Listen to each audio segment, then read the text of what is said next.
80 गज लंबी 50 गज चौड़ी 3 मंजिला कश्ती थी। 100 साल लगे बनने में। तूफान नू आया, मुसलसल बारिश, दुनिया में कुछ भी नहीं बचा था। 40 गज ऊंचे पहाड़ भी उसमें डूब गए। अल्लाह की तरफ से हुक्म दिया गया कि ऐ नू अब कश्ती तैयार करें। कमाल ये था कि हजरत नू अलैहिस्सलाम उस मुल्क में थे कि जहां लैंडलॉक कंट्री थी, कोई समुद्र ही नहीं था, और आप कश्ती बना रहे हैं। तो लोग रोज गुजरते आपका मजाक उड़ाते कि पहले तो तुम कहते थे अल्लाह के नबी हो, पहले कहते थे कि अल्लाह वहदहू ला शरीक की तरफ बुलाना है, अब तो माद अल्लाह तुम कारपेंटर बन गए हो, कश्ती बनाने लग गए हो। मजाक, कश्ती का करोगे क्या जब हमारे मुल्क में पानी ही नहीं है? और आपको रब की तरफ से हुक्म था।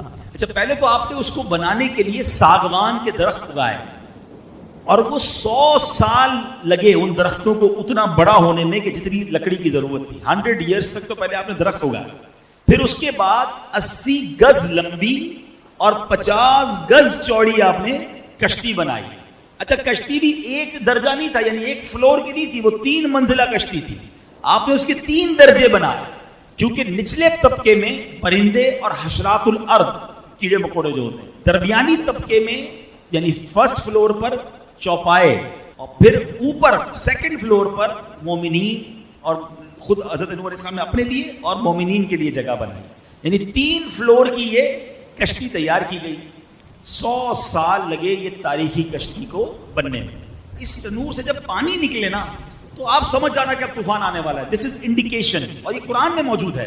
कुरान कहता है यहां तक कि जब हमारा हुक्म आया और तनूर उबला, तो हमने फरमाया कश्ती में सवार कर ले हर जिन्स में से एक जोड़ा, नर और मादा, और जिन पर बात पड़ चुकी है उनके सिवा अपने घर वालों और बाकी मुसलमानों को, और उसके साथ मुसलमान न थे मगर थोड़े। 40 दिन तक मुसलसल बारिश हुई, दिन और रात नॉन स्टॉप, मूसलाधार। यानी लफ्ज मूसलाधार भी थोड़ा है, यानी बारिश भी कितनी हुई कि फरमाया कि जमीन जगह जगह से फट गई, और जमीन के अंदर से भी पानी के चश्मे फूटे, और अल्लाह अकबर, इतना पानी आया कि 40 गज ऊंचे पहाड़ भी उसमें डूब गए। यानी दूसरे लफ्जों में दुनिया में कुछ भी नहीं बचा था, पूरी दुनिया में पानी था, और बड़े बड़े पहाड़ भी डूब गए थे। अब एक कश्ती थी जिसमें 80 मोमिनीन थे, और जानवरों का, परिंदों का, चरिंद का, दरिंदों का, हशरातुल अर्द का एक एक जोड़ा। ठीक है, ये अल्लाह की शान थी। अब आइए, जब तूफान आ गया और आपने सब लोगों को सवार किया, तो अब आपकी एक बीवी थी वाइला, जो काफिरा थी, और आपका एक लड़का था जिसका नाम कनान था। ये दोनों कश्ती में सवार नहीं हुए, और ये दोनों तूफान में गर्क हो गए। तूफान आ गया, सारी दुनिया गर्क हो गई। पानी और मौजें कैसी थी? कुरान बताता है वाहिया तजरी बिहिम फी मौजिन कल जिबाल, और वो उन्हें लिए जा रही थी ऐसी मौजों में जैसे पहाड़ जैसी मौजें थी। और एक कश्ती दुनिया में है जिसमें 80 ईमान वाले हैं, और वो थपेड़ों के साथ वो कश्ती चलती जा रही है। हजरत नूह अलैहिस्सलाम की वो कश्ती चलती रही। आपको पता है कितने दिन?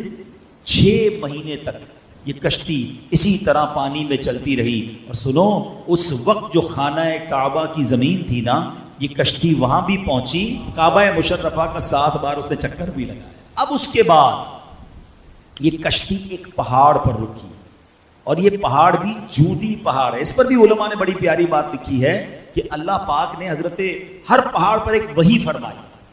हजरत नूह अलैहिस्सलाम की कश्ती एक पहाड़ पर ठहरेगी, तो पहाड़ों ने तकब्बुर किया, मगर जूदी पहाड़ ने आजिज़ी इख्तियार की, तो अल्लाह ताला ने उस पहाड़ को यह शरफ दिया कि हजरत नूह की कश्ती जाकर वहां रोकी। अब अल्लाह पाक की तरफ से हुक्म दिया गया जमीन को कि ऐ जमीन, जितना पानी तुझसे चश्मों की सूरत में निकला है वो सारा पानी तू पी ले, और ऐ आसमान तू अपनी बारिश बंद कर दे। अब पानी घटना शुरू हुआ, तूफान खत्म हो गया। अल्लाह करीम ने हजरत नूह अलैहिस्सलाम को हुक्म दिया कि ऐ नूह, अब कश्ती से उतर आइए। अब आप उस पहाड़ पर बाहर उतरे, और आपकी फरमाया कि अल्लाह ताला की तरफ से सलामती और बरकतें आप पर भी हैं, और उन लोगों पर भी हैं जो कश्ती में आपके साथ हैं।